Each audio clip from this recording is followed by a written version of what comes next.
your mother. Well, them. This is the reason why because you guys have accepted this docile, let's be good, as opposed to turning the entire system up on over its head. So when I say the people, it's the people, because this is what we have accepted. We have accepted corruption. So in order for us to change corruption, we have to not accept corruption. We have to not accept the things that the politicians do. So when the money goes missing, we have to say, okay, we're going to go in the streets and we're going to protest against this. But the people have to get to an understanding of that. Do you know that black people and black men and women retaliated against colonial governance? They even kill a man in Roxburgh that they call Mr. whatever. Mr. Belmana. Don't say that we accept. Keith Rowley, listen to me. You say you guys getting so covered. Your youth is keeping you guys at a certain level. You don't go back into the past. Keith Rowley is one of them who overturned stuff, but he didn't make it. That's why he joined PNM. You see, if you couldn't beat somebody long ago, you joined them. Keith Rowley was never a PNM. But then what are you telling the younger generation to accept? You're not telling us anything. That you're not telling us anything. We're not telling you guys to accept. Tobagonians, listen to me. Politicians in Tobago was jailed in the 60s and 70s. Right in Belgarden, a lot of young people didn't even grow with their mother. Their mother went to jail for corruption. Don't say that they never used to do it. Eric Williams' government in them days, in them years, there with what's his name, James and others, they went to jail. This is so why didn't O'Halloran and all those people go to jail? You're still not understanding. People revolted. But how the government set up the play right now, you small man can't revolt and get nothing. They have been Anthony socialized into accepting. Yes. People has been socialized into accepting the problems. I mean, we live in Little Tobago, and if you look at what's going on, you know, the mentality is, you know, Eric Williams gave us, I mean, if you listen to Shampa Kojo's, you know, election campaign, she said, you know, PNM gave you high heel boots. PNM gave you electricity. You know, these are the nonsense, right? If a government is in power, it is their responsibility to provide infrastructure to a country. You have to provide education. You have to provide infrastructure. So don't fool the people. Don't knock it into the heads that, oh, the PNM gave you high heel boots. They gave you electricity. This is what a government has to do. And this is what has been happening in Trinidad and Tobago for years, right? And when you go for election, this is the nonsense that they put into the people's head, right? You give them a pack of, you give them some hampers, you know, you start putting up drains, you start doing all sorts of nonsense. And at the end of the day, you know, the people said, oh, it's election, the PNM are giving me this, or whoever political party is in power. And then 1 month or 2 months later, you get into office, and all of a sudden, all the money that you were given before, there's hard times ahead. So where was the money coming from? And we need to step away from this. If you got the money, if it wasn't for COVID, come Christmas, there will be so many departments about Trinidad and Tobago that money will be splashing. There'll be, you know, lots of money coming from God only knows where. So where is the money coming from? And all of a sudden, you know, whenever a government gets into power, there's hard times ahead. So where was the money before? So we need to stop this, and we need to stop fooling the people. We need to stop socializing them into the fact that we need to socialize. So we need to really. We are a population that has to stop accepting handouts. We need innovation. There's so many young people in Trinidad and Tobago that's got so much innovation. We need to move the older people on and bring the young people on. We need to bring some fresh eyes in so that the development of the country can progress. Oh, come on. You're gonna bring in Bajan police now to police money that's not the government money, and government money going out of the country every time.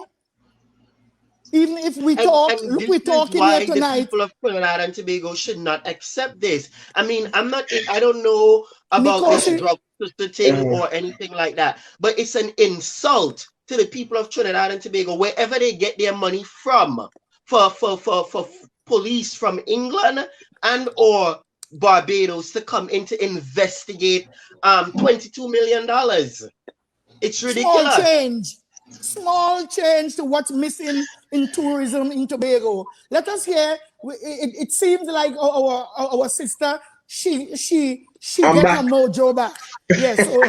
So let us give her a chance. So I'm going to go very fast and very brief. I was hearing certain things. So first thing first, in regards to the DSS or the drugs or whoever it is, I really do think that the name should change, because that brings a different light on what is really it's supposed to help for, right? I think also that there's nobody to hold the government of Trinidad and Tobago accountable. So therefore the government can do as they want, because the opposition to me is dead. And there is not even an opposition to say that it's an opposition of everybody's voice. It's an opposition of just an opposition of the UNC. Also, why wasn't the Barbados or the English police officers coming in before there was the drug on the ports, there was the container with all the drugs, the container with the money? Why weren't they brought in for the minister McDonald's investigation, the live sport investigation? Why weren't they all brought in? Those persons brought in at that time. Whose expense is it going to cost these people? In regards to Tobago and Champa, I heard you say about Tobago and fooling Tobago. Let's look at this. The people are the ones who chose the government. And as I said to them, the same way, they allowed them there to go back, and whatever is given to them, they have to accept. Because at the end of the day, you had a choice to choose different people who you see, because I had a very good manifesto, and my manifesto managed all the sectors of the western side of Tobago, also persons in Trinidad and Tobago that really needed the help. But you all choose to put back somebody that you don't see.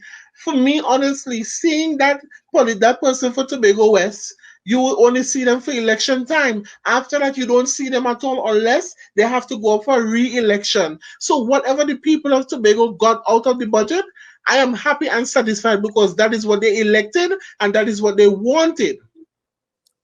You know that they bought Manta Lodge for $22 million, yeah? Yeah, I heard that. I just heard they bought the sanctuary place in space. You know for how much? 22 million, yeah? 22 is the number for rat, you hear, in Playway. And somebody had to understand that the whole mechanism of Tobago and Tobago governance and the evil that circulate around Tobago is diabolical, it's nasty, and we're not only talking about election time, everything in Tobago. Yes, everything. Governance. Yeah, because let me say this too.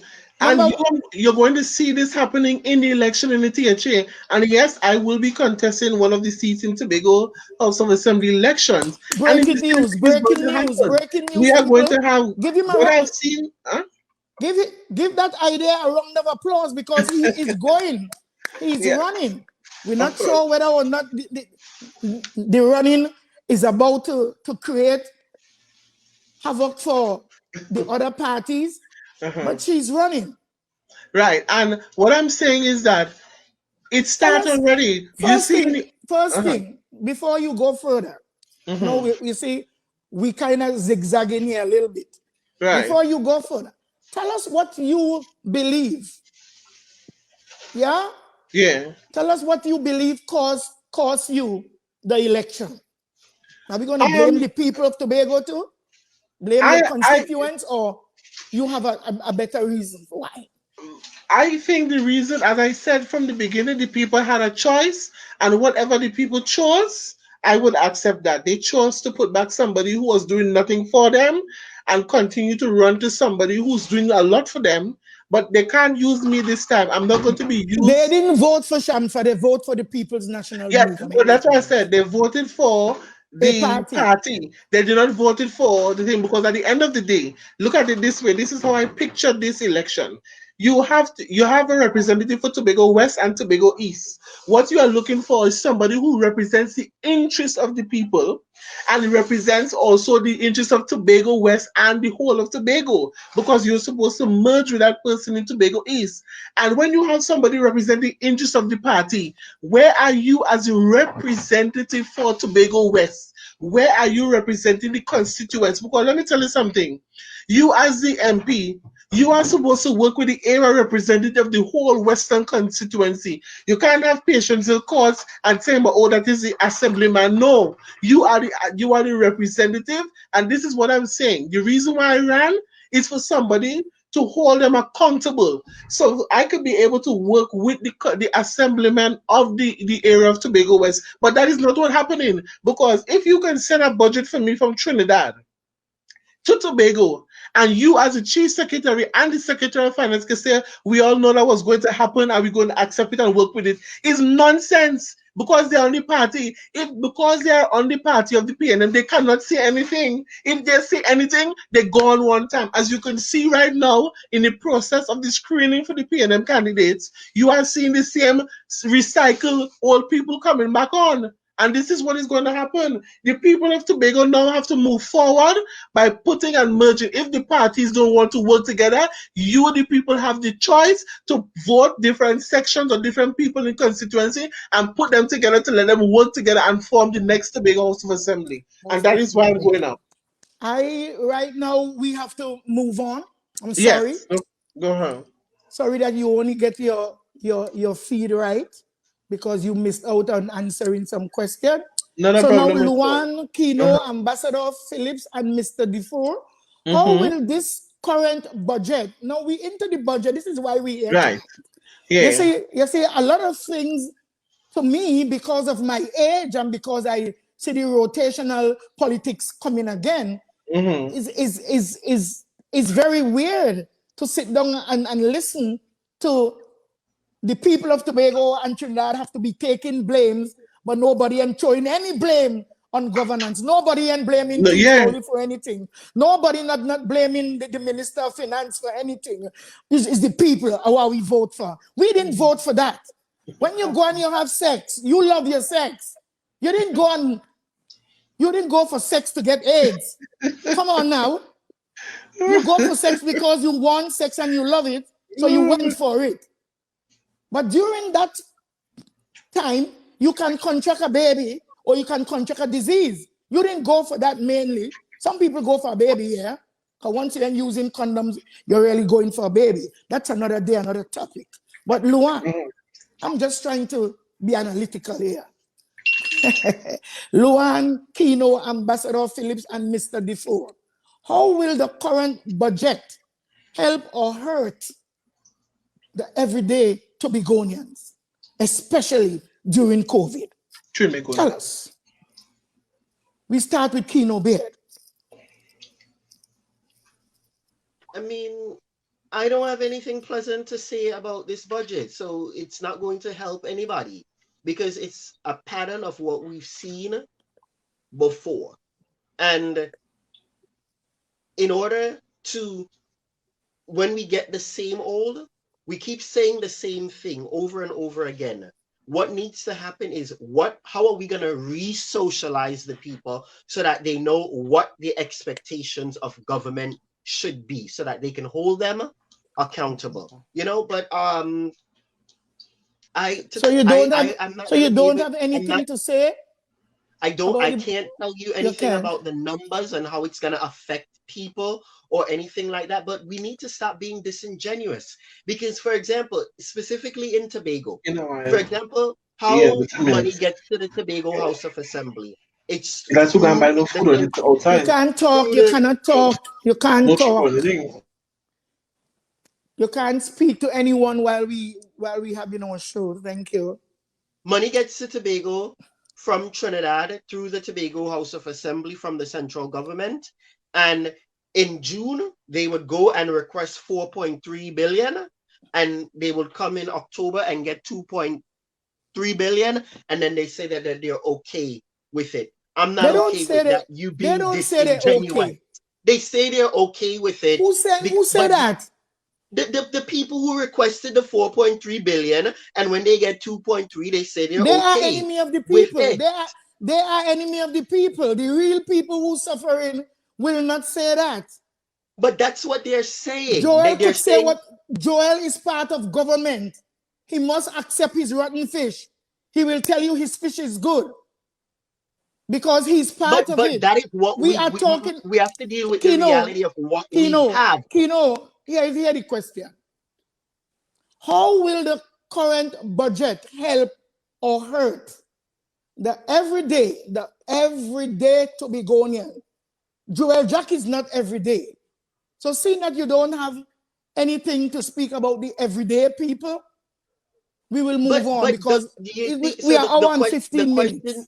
But what I'm trying to say is that it's not going to help, because what the resources that we need, the 4.3 billion that we need, is not what we got.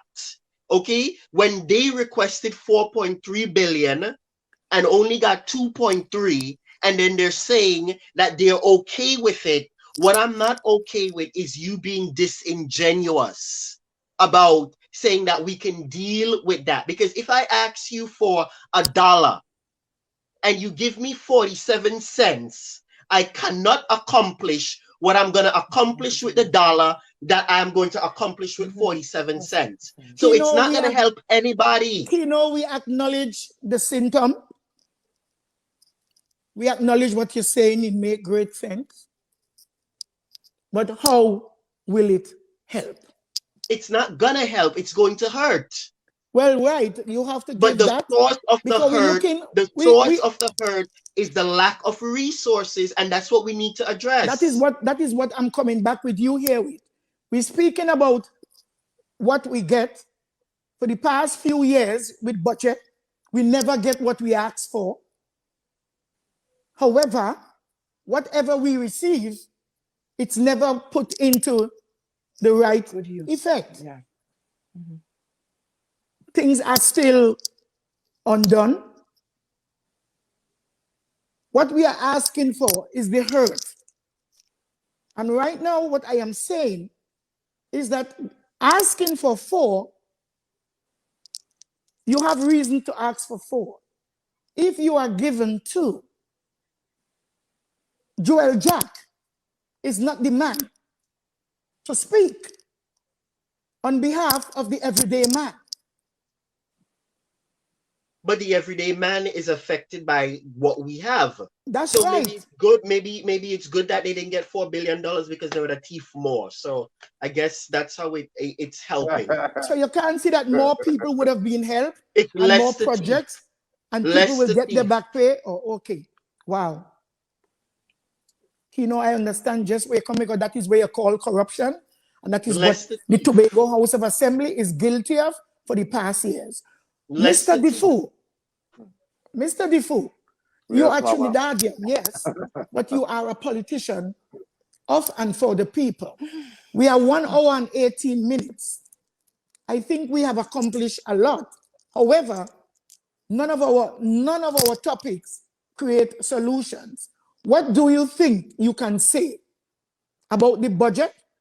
Can it help or hurt the everyday Tobagonian, especially during the COVID? Now, we ain't talking about the budgets of the past. We didn't have COVID yet. So why would we ask for 4 and Keith Rowley and his boys give us 2? And Joel Jack saying it's enough.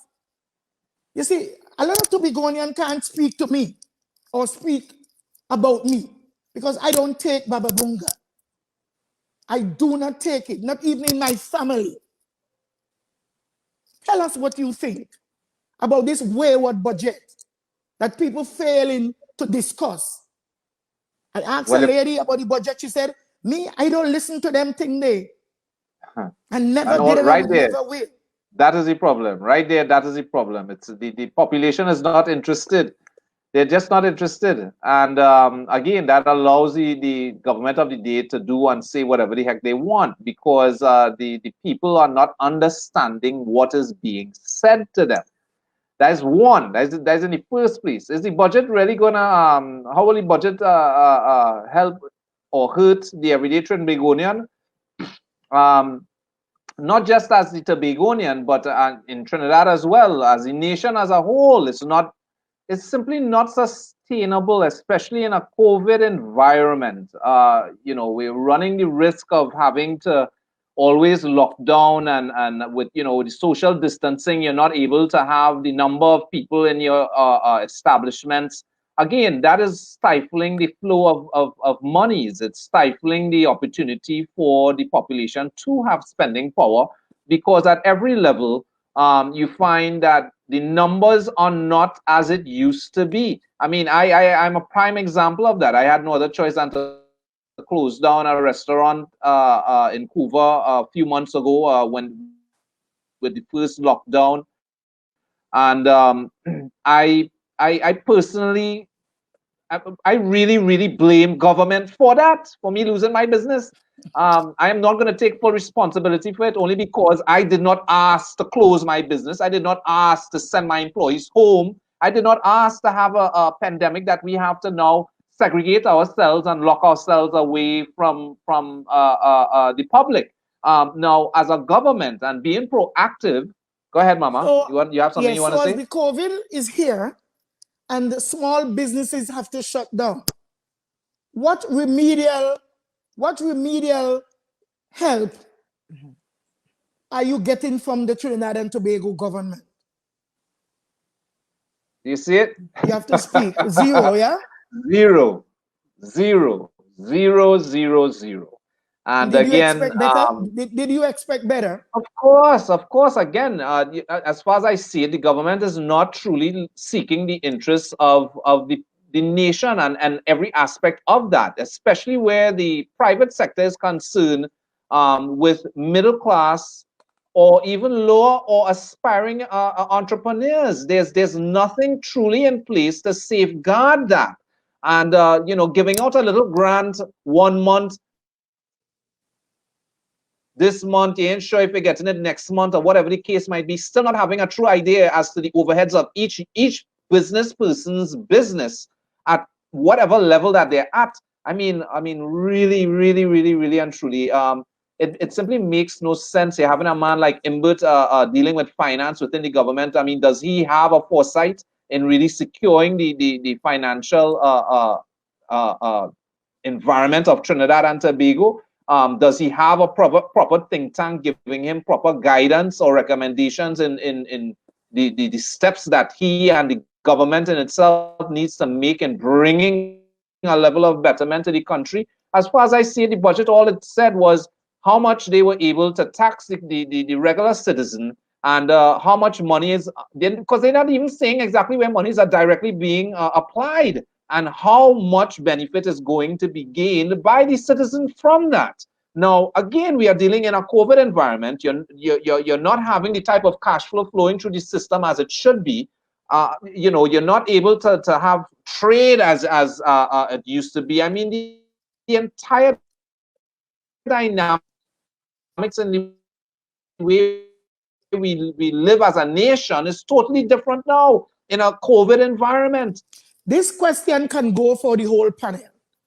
Do you all think, first thing for you, Mr. DeFour, and quickly, do you think that the right testing was done in Trinidad and Tobago to create such a shutdown and put people to stay home, but I'm not sure who's sick from who ain't sick? That's a question there that you can answer. But the main thing here for everybody here right now is to answer. Do you think that there should be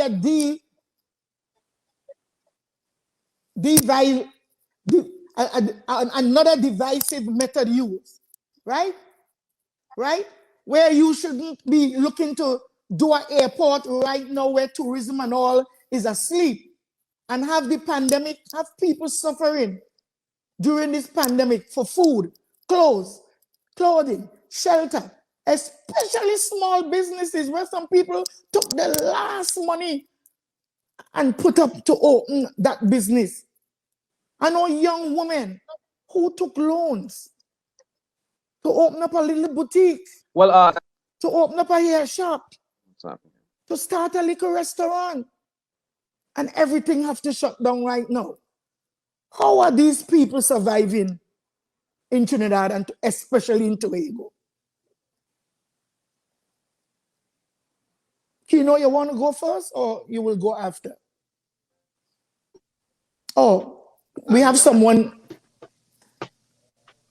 I'm not 100% sure which direction to go in.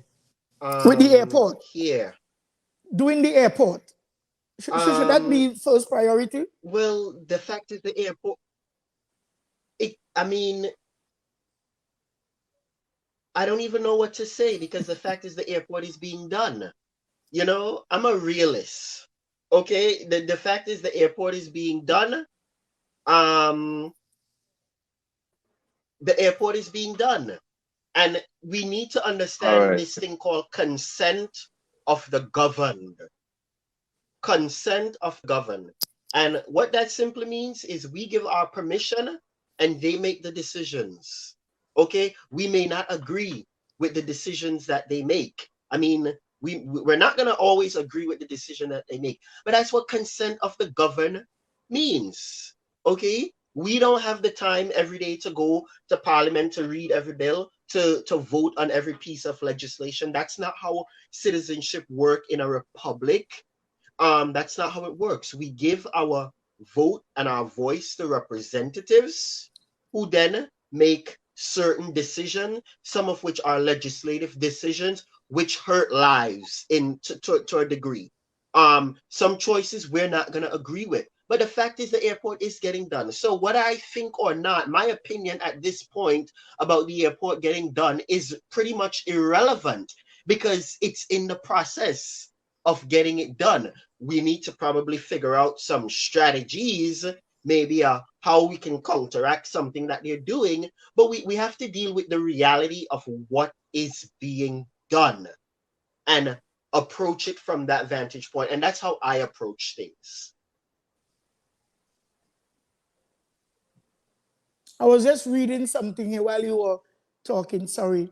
I heard everything you said, but people are writing up a lot of questions here and a lot of statements. But because of our timing and we want to get this show must go on, we are going to take that same question now to Ambassador Phillips. I do believe that to the where we at now, I think the question is regards to COVID, right? If I'm thinking. Yeah, more than one question there. We were talking right now about the airport and do you think, because it's not every right now, we had our life going on very, whether it was contrary, complacent, wait a minute, or good. Well, let me just say that for me, I don't think that COVID is actually affecting us. I think that the decisions that are put in place, it's affecting us more than COVID itself. There are certain things I have been observing about the COVID. This government or these people do not have an idea as to this day what really is COVID and what is the methods or methodology of COVID itself. For example, I've been listening to Al Jazeera News the same day when the Prime Minister reopened the beach and the bird sanctuary. The senior advisor to the director of World Health Organization, he was answering questions on the vaccine. I've been breaking down in pieces. 150 vaccines put together, but 10 vaccines are in the testing stage in stage 3. What he said that they created a COVAX facility and for low and middle income countries. He said it, and these are the words he said. And to create, there's something called an ant accelerator. And he created with the ant accelerator, they created an antigen test vaccine that they sent to low and middle income countries who would not be able to afford, but it's an antigen test vaccine. So when I heard the word test vaccine, immediately I said to my man, so wait, they created an antigen test vaccine and our Minister of Health went and bought paid for 466,000 for an antigen test vaccine for our people, which I know he's going to test on himself, and the vaccine has not even finished as yet. And we have spent so much money for that. Now, when the vaccine is finished, which is like the second quarter of next year, are we still have to go and take that vaccine and we just take an antigen test? So why are Trinidad and Tobago, why is it low and middle, why are we classed as low and middle income country? And why are we taking an antigen test? I think COVID did nothing for us. What it did is open the eyes for us people or us as a nation to see the kind of leadership we have, the kind of governance we have, and what is going on. Because at this point in time, businesses are still closing at 8 o'clock and 10 o'clock. Carry the businesses to 12 o'clock. Persons have not received their grants as yet. I know there are plenty of people in Tobago who have not received their grants as yet. And let them come on the live or come anywhere and tell me differently. You're talking about you open 6 more flights, 3 flights to Trinidad, 3 flights to Tobago, only carrying at least 30 passengers. That would not enhance the tourism in Tobago where there is no tourism in Tobago.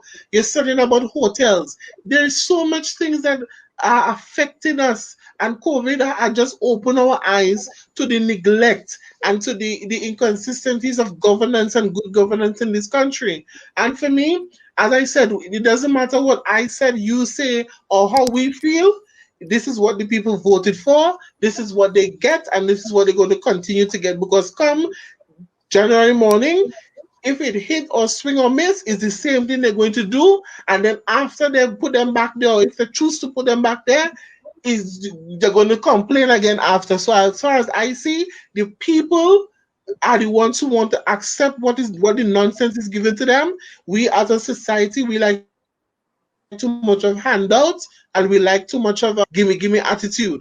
And unless we come to a consensus to stop this, we are not going to move forward as a society. We're not going to move forward because, as your Prime Minister said, the rich will get richer to bring the poor out of. I don't understand this. Up to this date, that action is going to be out.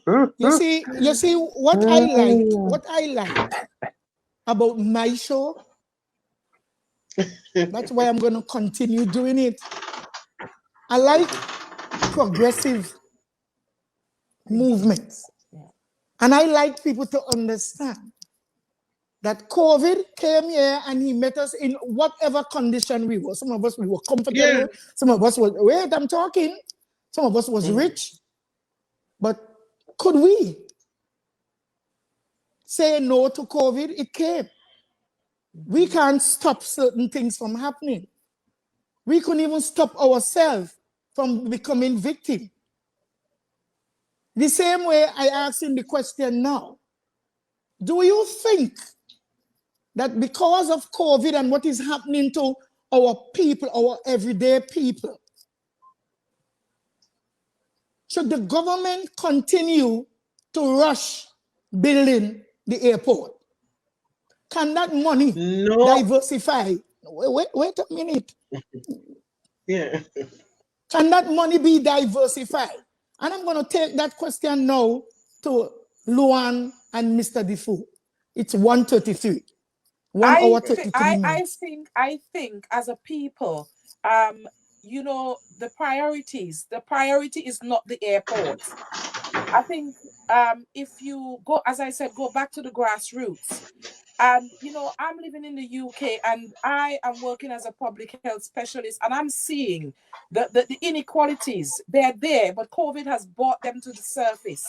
And I'm sure the people of Tobago are experiencing the same problem. The people of Trinidad are experiencing the same problem, because you are seeing people going on the platform and they are calling out for help. So why in the name of heaven that you cannot provide people with grants, but you are building an airport and your country is closed? At the moment, tourism is dormant. Okay? It is dormant in Tobago. Therefore, your airport is not priority. If the people doesn't survive this, if the businesses doesn't survive this COVID, there will be no cause for an airport. Because when the international flights come in, what services are going to be open to serve the foreigners? So therefore, your airport could be put on hold. That money could be diverted to support the current infrastructure, to support the businesses, right? Because, you know, at the end of the day, and I have said, you know, when the first wave of COVID hit in the UK, I said, from what I'm seeing, the government should not have shut down the country the way that they did. we should have, you know, had contingency plans. There was enough time to plan because we knew what was happening. We were seeing the devastating effects across the globe. So therefore, you know, Trinidad and Tobago was on the #1 list. Oxford University was congratulating them for the number of cases. And so they say. yeah, so they say, and you suddenly shut down the country, you shut down the businesses, and you're not looking at the fact that the poor man can't eat.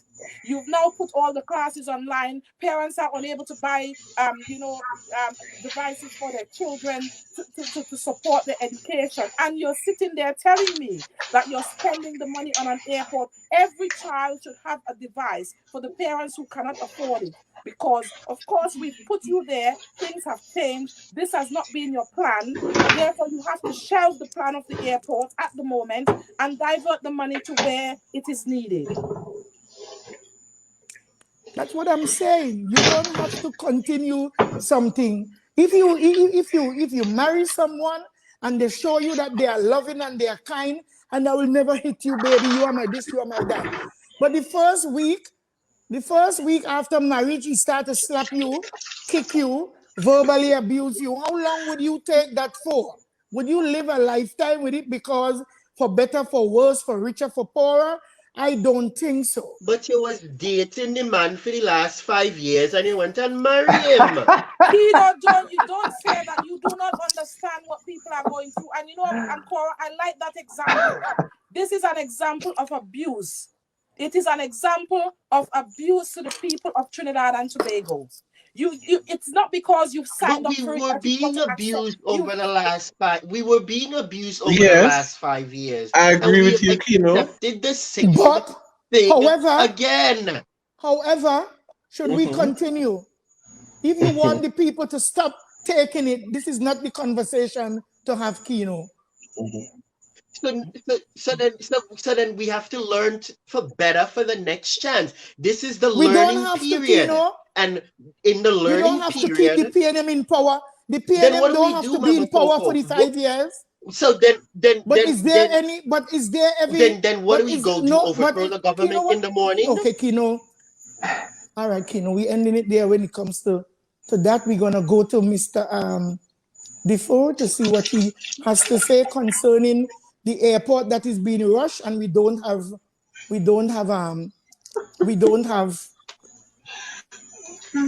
Yeah, well, my take on that is money should not be applied to this whole airport project because it's really not making sense, especially in a COVID environment.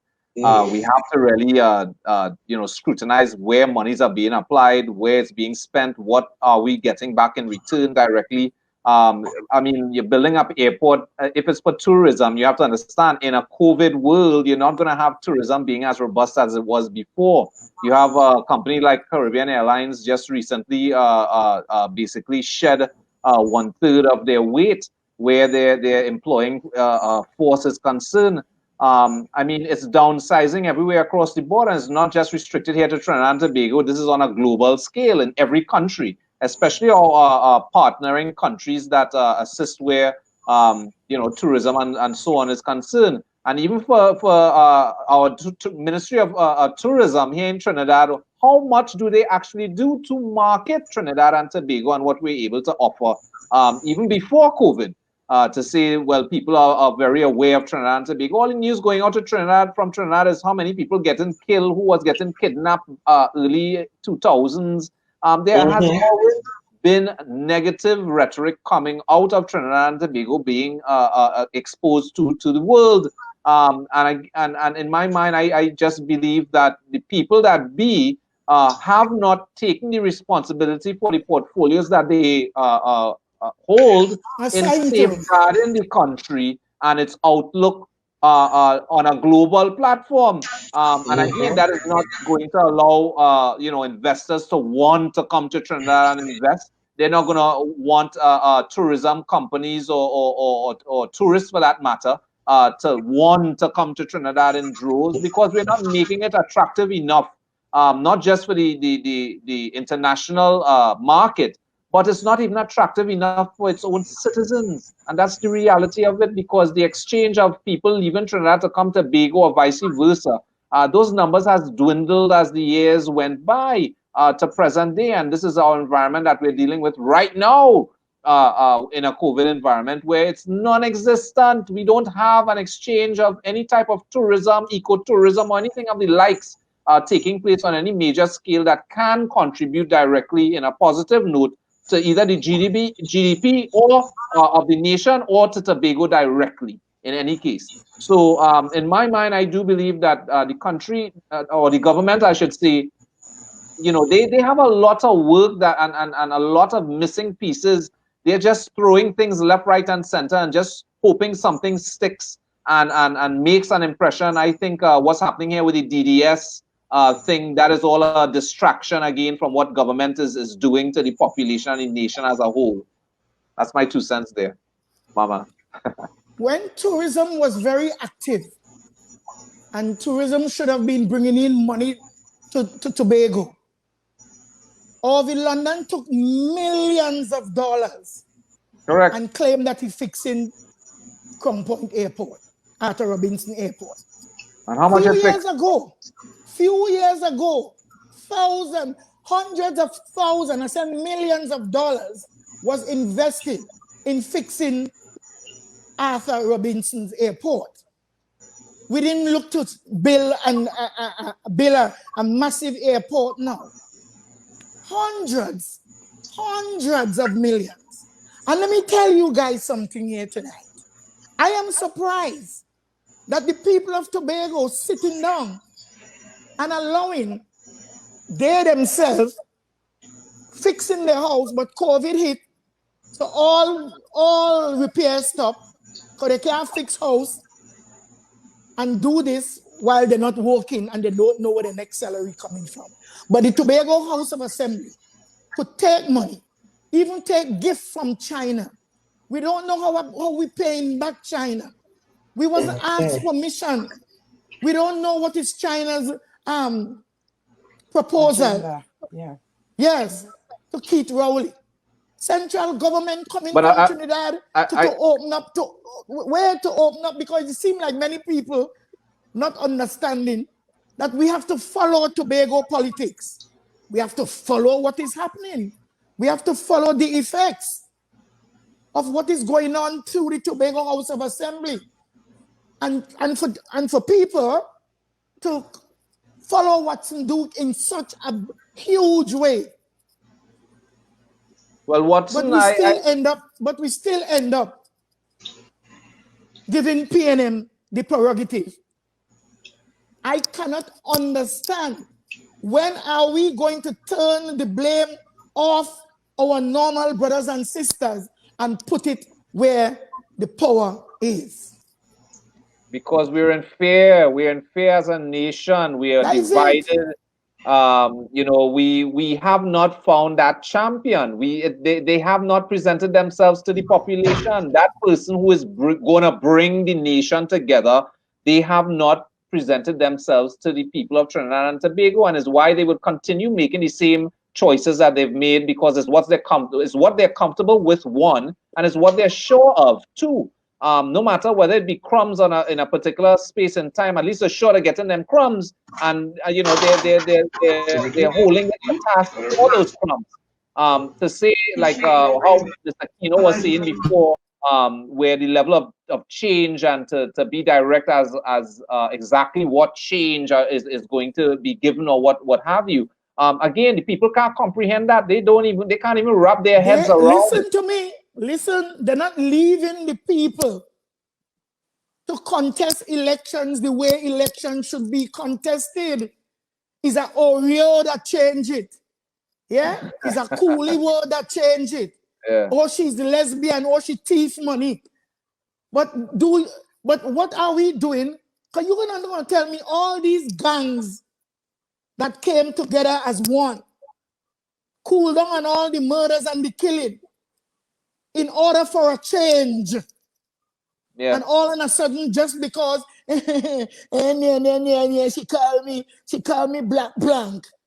Just before the election, Keith Rowley come out and he said that Kamala Bissessa put a hit on him for the last election. Madness. Where that charge went. Ah, love that. I love what Where you that just said charge, there. people not getting into the nitty-gritty Correct, of correct, how correct, politics is not decent. correct. And until we change and every creed and race find an equal place, we will always be what? Blaming the race and Yes. blaming the creed. But the people who the creed put into power or the race put into power, we're not giving them a chance to operate. Kamala Bissessa gave the people and the people's children laptops. Kate Rowley pull it away. Why nobody not telling him, man, you behind time, you're late, your evil surpass, your evil surpass your intelligence. Can I just But say this, everybody's Mama? still. I just want to say this one little point here. I think something that we have to start to make a reality for ourselves is for us to now not dwell on the past anymore, even try to bring it up for that matter, because we brought it up in our recent history, in our recent past, almost every day, in every instance. We always talk about what has happened and what they've done. I think now we should take the opportunity in driving home to the population exactly where we are and where we would like to go, what it takes in order for us to get there. Is for them to understand that. It's for the people to understand that. The people will not understand if they are not put in the place to understand. We And are that's what being I've been trying to brainwashed. say Good all point. the Very time. good point. Very We good are point. not given the chance to do that. But But yet again, still, at the end of the day, we still ending up blaming the people. but it's the fault of our leaders. Governance that is spoiling our country. It's the fault of our All leaders, we Mama. can do, no, that's what I'm saying. Every day we come up on a live or people that just listen to other people's lives, all we have is problems. Ain't nobody coming up with solutions. Ah, that's it. That's it. You hit the nail on the head right there. The solutions. And We for the only could people to talk about the experience that. problems. Correct. Correct. There For the is people no to point of experience it. solution. But solution comes from the place of policy, Mama Coco. Solution comes from the place of policy, and who is in charge of policy is government is in charge of Well, is that policy. what I am saying? We need to stop saying the people vote for this. What we were promised, and we think the policy that they didn't run a campaign on anything. But so, that's but what I here's am the part saying that all I'm, night, Keino. but here's what we have to say then. Well, But right now, they're in there. Keino, I know you They're have something to say. You will use your closing statement to say exactly what you're saying here. So this is closing statement now. Go ahead, Keino. Closing statement. So solutions are from the place of policy. Okay, that's where solutions come from. You, me being on the outside, guess what? Our opinion does not matter when it comes stop to saying policy. That. Why not, Keino? Stop Because saying that. Because they are members of parliament that is responsible for setting policy legislation. And what they come up with, that is what we have to go with. Because the consent of the governed mean that is what we gave them. We gave them permission to give policy directives. Okay? Before the 2015 campaign, one prime minister, I'm not going to say who, you know what he said? He said that the people of Trinidad and Tobago are stupid. Coming back to my thoughts on Sprung Along, when he said greetings. Before you go on Sprung Along, you're a young man and you grew up with a mother. Is every idea that your mother gave and every rule she gave, did you keep all or you break some? No. Answer what's no? I didn't keep all. I didn't keep all the rules. He's a bad boy. Bad boy. So we have to be bad. So we have to be bad citizens too. We don't have to keep everything. We vote them in, and the time to vote them out is now when they bring in policies that's not fitted for the population at this time. But Mama Coco, the election has passed. The next election is going to be in 2025. 25, That's when the next election is going to be. So what in the meantime you're telling the people to do? I'm not going to tell the people to riot. I'm not going to tell the people Abu Bakr was 30 years too early. I can't tell the people that. You understand what I'm saying? So what we have to do is we have to use this period as a learning period. No, we don't have to. Find out if there are any laws there that we can recall the government. Of course. There are none. There are none. Let's move on. Let's move there on. Are none. Thank you very much, Keino. We have to understand that we don't have the laws and the people are being ruled by the laws, so that we have to have a constitutional reform is needed, and we go after that right now, and we have to go after it with passion. And because this is not good for me. I am 64 years of age, and I've seen the ship sail along the sea like this for all the time. Even when a Calypsonian sing, "Captain, the ship is sinking." And he didn't say the ship sinking because the ship had a hole. The seas are rough. You hear me? And I am in this position right now where we're not getting solutions. And we're going over this every time. We're going to have part 2 of this. Are we going to be in the same state? I hope not. I hope we wouldn't be settlers and we're going to be adventurers and speak directly to the Prime Minister of Trinidad and Tobago. What you are doing is not what the people put you there to do. Closing statements from Nickocy right now. You got to stop blaming the people. I'm going for the political jugular right now. I'm going in. There may not be something in the Constitution that could hold them unless there is a motion to no confidence. But then again, the majority rules in a motion to no confidence.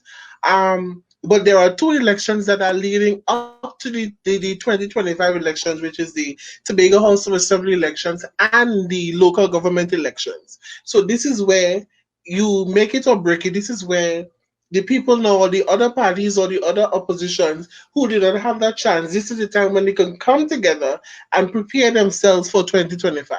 Now, for me, I would just like to say that we have a long journey, and this is, as I've said to them, the storm has not begun as yet.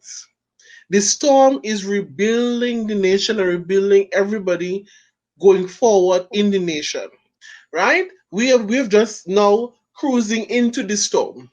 So the country now, their opposition is in parliament and they have to speak for the people. And I would suggest that they do so and do it to the best of their ability with whatever seats they have.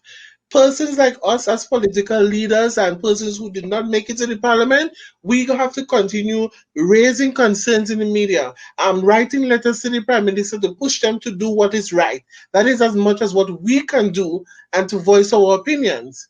I am challenging the Tobago House of Assembly election again. And as I said, win or lose, it would not stop me or defer me from continuing to assist the people, fighting for the rights of the youth of Trinidad and Tobago, and doing what I am supposed to do as an individual, because I judge myself not by what I have, but what I'm willing to give. And I think that... I have my finger up. I want to ask you a question. Yes, that's what I'm saying. Seeing that you ran that kind of election before, did it flash in your mind that you should at least align yourself with a political party that is very viable, that could fight the PNM so that you can get into the Tobago House of Assembly? Because and at the end, and the response to that is, as the political leader to my party, there are other political parties that are there. But if is it that you're saying that you are not going to align yourself with persons, they have to come under you, that shows you are also a dictatorship. You're also at a level of dictatorship. I am not going to succumb myself. Who told you that? You care to speak? Who told you that? Or you want It to was keep on the that? news there. That political party, one member of the party said What that they were party? calling. Huh? What party, so I can get to speak to you right now? Okay. The news they contacted me and asked me if is it that you heard that Afali, I think the PDP said that they're calling other political leaders or parties to get together. Now I said to them, nobody called me, nobody asked me anything, and I think it's ethical and polite for them to say, okay, good, let's call all the political leaders in Tobago and say, well, let's try to see if we can get them out. Nobody did. So I said, she asked me then, if given the opportunity, would you? I said, yes, I am willing to work with any other party in order to form the next Tobago House of Assembly once they are in good governance and aiming for the rights of the people and to continue to build the people. But I am not going to be a person who said, okay, you have no respect for me and say, come under our party, forget about your party. Then no, no, no. I was, as an individual, I was out there working and doing what I'm supposed to do. And you do not take the opportunity. What are you trying to say here now? Is that if you were called, or if they called you, you wanted your party name to be the name of the party? So no, I'm not saying that. I'm saying that what you say? if it's that they said to us, okay, if any party would have called me and said, okay, good, let us form, right at this point in time, I am specifically saying it that unless we do not unite together as one, it doesn't care. We don't have to care who party name is in the top. But at the end of the day, as all the political leaders, or how many political leaders, you choose the ones that are more how to say, intelligent or ready to represent, and we form a coalition to go ahead and form and to take THA. But persons who are saying, okay, I stand up all the party seats and my seats and I don't care about them, and are not willing to work with other party members, that would not work, because at the end of the day, in order to go forward, we have to work together. We're gonna have you back. Yes. And this kind of a conversation, be willing to speak, because then this is what's happening in Tobago all the time. Yes, it is. Wait. Egos taking over capabilities. And we have to be careful of doing stuff. You have your party, one party already formed the opposition. So how you think you could get that ready for the next time? Because I'm moving on now to Mr. DeFour.